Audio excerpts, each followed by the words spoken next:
அனைவருக்கும் எனது மனமார்ந்த வணக்கம். முதல்ல ஆமா, ஃபரூக் ஐயா. ஆமா, ஒரு 10 ஆண்டுகளுக்கு முன்னாடி இருக்கும்னு நினைக்கிறேன். அவரோட நிலம், நீர், காற்று அந்த திரைப்படத்துக்காக எழுத போய் தான் ஐயாவை சந்திச்சது.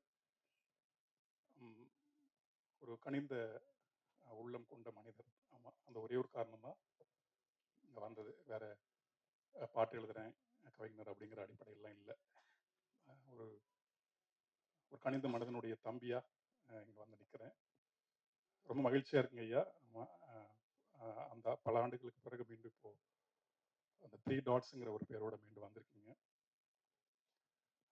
அதுக்கு முன்னாடி இந்த பாடலை பற்றி கொஞ்சம் சொல்லிடுறேன். ஆமாம், சிறப்பான காட்சி அமைப்புகள். ஆமாம், அது ஒரு என்ன சொல்கிறது, காவல் துறை பக்கமாக இருந்துட்டு அது உங்களுக்குள்ள சினிமா இருக்கு வரதுங்கிறதே ஒரு பெரிய வியப்பாக தான் இருக்குது.